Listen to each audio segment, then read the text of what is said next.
امام علی رضی اللہ تعالیٰ عنہ سے پوچھا گیا، یا علی دوزخ کہاں ہے؟ حضرت امام علی رضی اللہ تعالیٰ عنہ نے فرمایا، آسمانوں میں۔ تو کسی نے پوچھا، یا علی کوئی انسان اپنی زندگی میں مرنے سے پہلے اور قیامت سے پہلے دوزخ کو دیکھ سکتا ہے کیا؟ اس میں موجود آگ کی تپش اور شدت کو محسوس کر سکتا ہے؟ بس جیسے ہی یہ پوچھا گیا تو امام علی رضی اللہ تعالیٰ عنہ نے فرمایا، اے شخص یاد رکھنا، آخری زمانے کے لوگ آسمانوں پہ تحقیق کریں گے اور وہ آسمانوں میں جلتی ہوئی زمینوں کو ڈھونڈیں گے جن کی آگ زمین کی آگ سے 70 گنا زیادہ ہوگی، جن کی تپش انسان کے جسم کے لیے محال ہوگی۔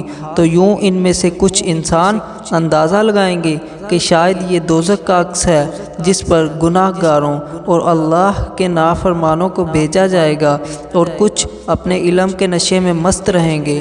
یاد رکھنا، انسان جتنا جانتا جائے گا اتنا ہی اسے اپنی جہالت کا اندازہ ہوتا جائے گا۔